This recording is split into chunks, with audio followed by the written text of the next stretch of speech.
Republic Bharat का कसूर क्या है? क्या एक डिबेट कराना 370 के ऊपर अपराध है?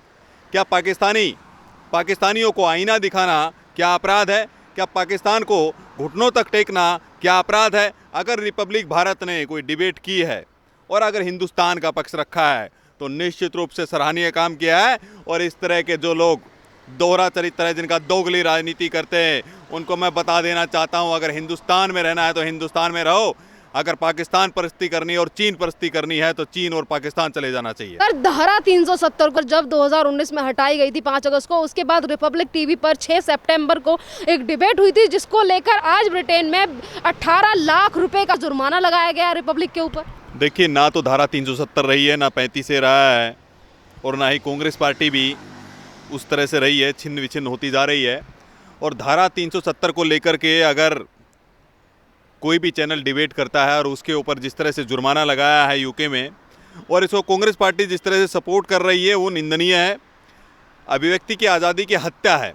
ये तो वो लोग हैं जो काला कानून लेकर के आए थे। एक काली रात 25 जून 1975 को पूरे देश में आपातकाल लगा दिया था। ये लोग सेंसरशिप के आदी हैं। मैं पूछना चाहता हूं कि रिपब्लिक भारत का कसूर क्या है?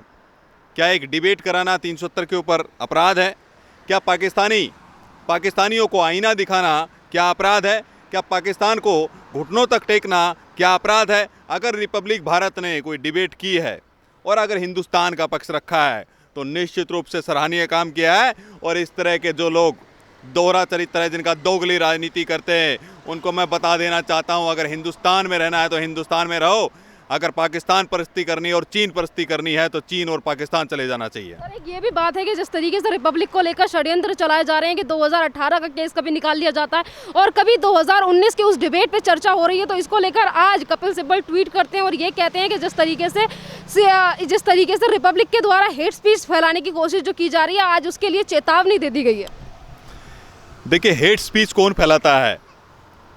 हिंदू हेट की पॉलिटिक्स किसने की है? हिंदू हेट की पॉलिटिक्स किसने की है? कपिल सिब्बल जैसे लोगों ने की है। हिंदू हेट की पॉलिटिक्स किसने की है? नेशन हेट की पॉलिटिक्स किसने की है? कांग्रेस पार्टी ने की है। ये कांग्रेस पार्टी वही पार्टी है जो कभी भगवा आतंकवाद का नाम लेकर के हिंदुओं पर अत्याचार करती है। ये वो कांग्रेस पार्टी जो तुष्टीकरण की राजनीति करती है। और कपिल सिब्बल जैसे और मणिशंकर अय्यर जैसे लोग जो बार बार देशद्रोही गतिविधियों में जो लोग शामिल होते हैं, उनका समर्थन करते हैं, उनके वकील बन जाते हैं, उनके पैरोकार बन जाते हैं। और आज शर्म का विषय यह है कि इतने बुद्धिजीवी वो बनते हैं, वो आज पाकिस्तान परस्ती कर रहे हैं, पाकिस्तान का समर्थन कर रहे हैं और आज रिपब्लिक भारत को टारगेट कर रहे हैं। ऐसा टीवी चैनल जो उनकी बात को उठा रहा है और दम से और दमखम के साथ में उठा रहा है। जिस तरह से आपने देखा महाराष्ट्र के अंदर जिस तरह से घटनाक्रम चला, सुशांत सिंह राजपूत का मामला हो या पालघर लिंचिंग का मामला हो, चूँकि वहाँ पर उनकी सरकार चल रही है, उस सरकार होने के, गठबंधन की सरकार होने के कारण क्या एक रिपब्लिक भारत जैसे एक ऐसे विश्वस्त चैनल को अगर टारगेट किया जा रहा तो निश्चित रूप से बहुत ही निंदनीय है। और ये कहीं ना कहीं उनके संस्कार को दर्शाता है कि उनके संस्कार केवल और केवल प्रतिबंध के, नकारात्मक सोच के हैं। और ऐसे लोगों के संस्कार वही संस्कार है जो बार बार देश विरोधी जो भी ताकतें हैं उनके साथ हाथ मिलाना और उनके प्रवक्ता बनना है। कपिल सिब्बल यहाँ पे ये भी कहते हैं अपने ट्वीट में कि जिस तरीके की चीज़ें रिपब्लिक के द्वारा की जाती हैं, उन सारी चीज़ों को, अभद्र भाषा को और जिस तरीके की भाषा का इस्तेमाल अर्णब गोस्वामी करते हैं, उन सारी चीज़ों को हमारे भारत में फ्री स्पीच कहा जाता है। देखिए, फ्रीडम ऑफ स्पीच की दुहाई देने वाले बड़े बड़े लिबरल गैंग यहाँ पर बुद्धिजीवी गैंग है, जिसमें से कांग्रेस पार्टी है, फ्रीडम ऑफ स्पीच की बार बार दुहाई देती है। लेकिन मुझे ये समझ नहीं आता है कि इनको जब सांप क्यों सूंघ जाता है इनकी जुबान को, जब एनडीटीवी वहाँ पर बैठा करके वहाँ के नेताओं के महिमा मंडन करता है। एनडीटीवी वो चैनल है जो बार बार आप देखते हैं कि एनडीटीवी महिमा मंडन करता है पाकिस्तानियों का और नरेंद्र मोदी सरकार को कटघरे में खड़ा करता है और देश विरोधी जितने लोग हैं उनका महिमा मंडन करता है। टुकड़े टुकड़े गैंग के जो लोग थे उनके इंटरव्यू चल रहे थे एनडीटीवी के ऊपर, तो उसको क्या कहेंगे? उसको फ्रीडम ऑफ स्पीच की आज़ादी कहेंगे या देशद्रोह कहेंगे? अगर रिपब्लिक भारत ने अगर अपनी निष्पक्ष पत्रकारिता के माध्यम से अगर कुछ सच दिखाने का प्रयास किया तो सराहनीय कदम है। और पाकिस्तान जैसे देश को, जो पिद्दी सा देश है, उसको आईना दिखाने का अगर कोई काम कर रहा है तो निश्चित रूप से पूरा देश का आवाम उनके साथ खड़ा हुआ है। ये भी कहते हैं कपिल सिब्बल कि ये जो सरकार है, यानी कि मोदी सरकार है, वो ये कहते हैं कि इस तरीके की जो मीडिया है, जो इस तरीके की भाषा का इस्तेमाल करती है, गोदी मीडिया का नाम भी लेते हैं, वो ये कहते हैं कि गोदी मीडिया के द्वारा ही अपने एजेंडे चलाना जानती है। जिस कांग्रेस पार्टी ने पिछले 55 सालों तक देश के मीडिया को हाईजैक कर रखा था, जिस कांग्रेस पार्टी ने पिछले 55 सालों तक देश के मीडिया को अपनी गोदी के अंदर बैठा रखा था, जिस कांग्रेस पार्टी ने जीवन भर केवल और केवल मीडिया के माध्यम से एजेंडे चलाए, देश को भ्रमित किया, देश को गुमराह किया, तो उस कांग्रेस पार्टी के संस्कार वही है, वही कपिल सिब्बल बोल रहे हैं। तो निश्चित रूप से कपिल सिब्बल जो बोल रहे हैं उनके संस्कार दिखा रहा है कि किस तरह से उन्होंने पूरे मीडिया के अधिकारों का हनन किया, उनको मुट्ठी में बंद रखा। जिस तरह से सोनिया माता ने मनमोहन सिंह को अपनी मुट्ठी में रखा था, उसी तरह से कपिल सिब्बल जैसे जो राग दरबारी हैं उन लोगों ने मीडिया को भी अपनी मुट्ठी में रखा हुआ था। लेकिन आज का मीडिया निष्पक्ष मीडिया है, लोकतंत्र का चौथा प्रहरी है, वो चौथा स्तंभ के रूप में काम कर रहा है। जहां भी अगर गलत चीज़ें हो रही तो उसको निश्चित रूप से उठा रहा है। हाँ, ये बात अलग है कि जो भी बात अगर देश हित में करता है, सेना के हित में करते हैं, मीडिया अगर सेना के हित में कोई बात करता है, देश के हित में अगर कोई बात करता है, तो निश्चित रूप से उनको लगता है कि मोदी मीडिया, ये मोदी मीडिया नहीं है, ये देश का निष्पक्ष मीडिया है। जो गलत अगर देश में हो रहा है तो उस बात को भी उठाता है, अगर सही हो रहा है तो उसकी प्रशंसा भी करता है।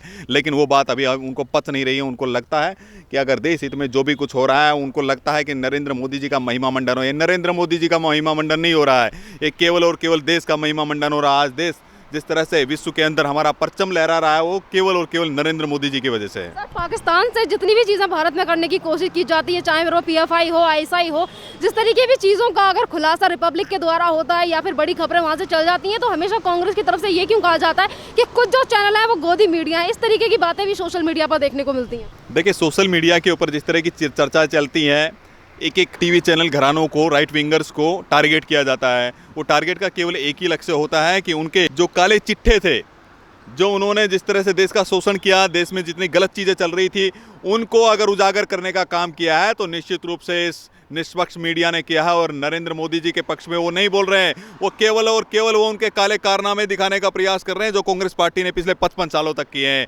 अगर वो ब्रेकिंग न्यूज़ चलाते हैं, अगर ये काले चिट्ठे उनके खुल रहे हैं, तो निश्चित रूप से उनको आईना दिखाने का काम कर रहे हैं। और देश को पूरा हिंदुस्तान उन लोगों के साथ खड़ा हुआ है, लेकिन ये कांग्रेस को कुछ समझ नहीं आ रहा है। तो ये भी बात है कि जितनी भी चीज़ें होती हैं पाकिस्तान के, अगर वहाँ के जो सैनिक हैं, अगर उनको हमारे सैनिक मार देते हैं और उनको लेकर कभी भी सवाल नहीं पूछा जाता कांग्रेस की तरफ से, और वो हमेशा सरकार से सवाल पूछते हैं। पाकिस्तान के लिए ये जो कांग्रेस है कुछ नहीं कहती, और आज भी ऐसी चीज़ें देखने को मिल रही हैं कि पाकिस्तान में तमाम तरीके की बातें धारा 370 को लेकर हुई थी, और जब चंद्रयान हमारा लॉन्च हुआ था उसको लेकर तमाम तरीके की बातें उनके मंत्री कर देते हैं, उसको लेकर ये कांग्रेस कुछ नहीं बोलती। पर यहाँ के चैनल अगर उनको लेकर कुछ बोल देते हैं तो उसको लेकर आज कपिल सिब्बल ये कहते हैं कि अभद्र भाषा का इस्तेमाल किया जाता है यहाँ के चैनलों द्वारा। देखिए, कांग्रेस पार्टी, मणिशंकर अय्यर, कपिल सिब्बल और राहुल गांधी के वक्तव्यों को पाकिस्तान कोर्ट करता है UN सिक्योरिटी काउंसिल के अंदर।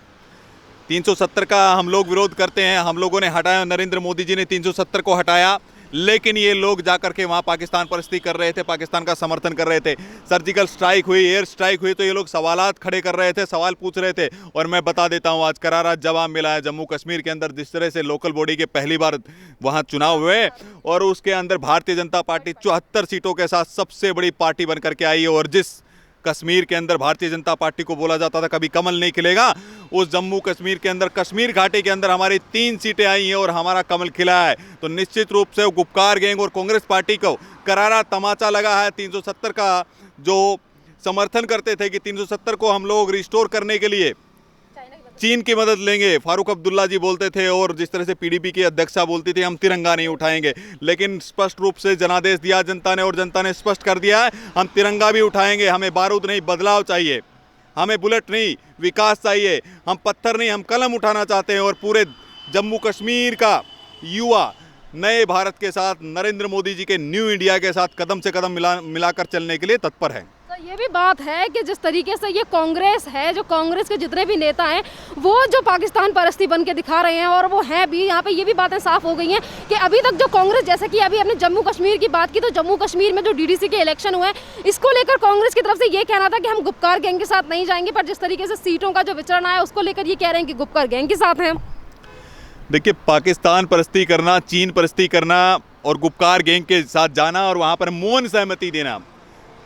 महबूबा मुफ्ती ने कहा कि तिरंगा नहीं उठाएंगे, फारूक अब्दुल्ला ने कहा कि हम चीन की शरण में जाएंगे 370 को लाने के लिए, लेकिन कांग्रेस पार्टी के मुंह में दही जम गया था। कांग्रेस पार्टी के राहुल गांधी ने प्रियंका वाड्रा और सोनिया गांधी जी के मुंह से एक शब्द नहीं निकला, और कपिल सिब्बल जैसे जो राग दरबारी उनके मुंह से एक शब्द नहीं निकला, और एक ट्वीट तक नहीं आया।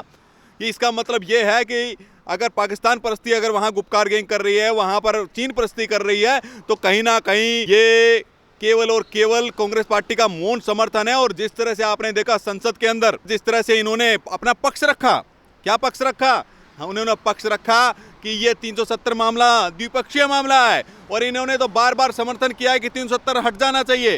तो ये लोग जो लोग केवल और केवल परिवारवाद और वंशवाद और भ्रष्टाचार और अलगाववाद की राजनीति का समर्थन करते रहे हैं, उन लोगों से उम्मीद करने की आवश्यकता नहीं। आज हिंदुस्तान में एक स्पष्ट संदेश दिया है जम्मू कश्मीर की जनता ने, केवल हिंदुस्तान नहीं पूरे अंतर्राष्ट्रीय समुदाय को एक संदेश दिया है कि वहां पर लोकतंत्र की जीत हुई है।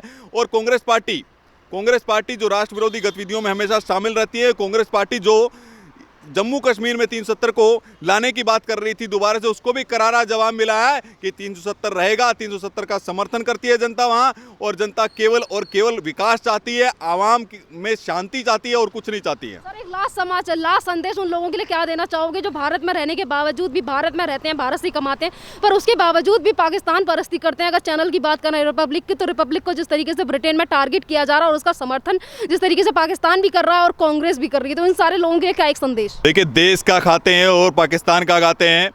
जिस थाली में खाते हैं उसी थाली में छेद करने वालों से मेरा सीधा जवाब है कि अगर देश के अंदर रहना है तो शांति प्रिय तरीके से रहिए, देश के विकास में भागीदार बनिए। अगर आपको नहीं रहना है तो मुझे लगता है कि पाकिस्तान चले जाइए, नहीं तो चीन चले जाइए।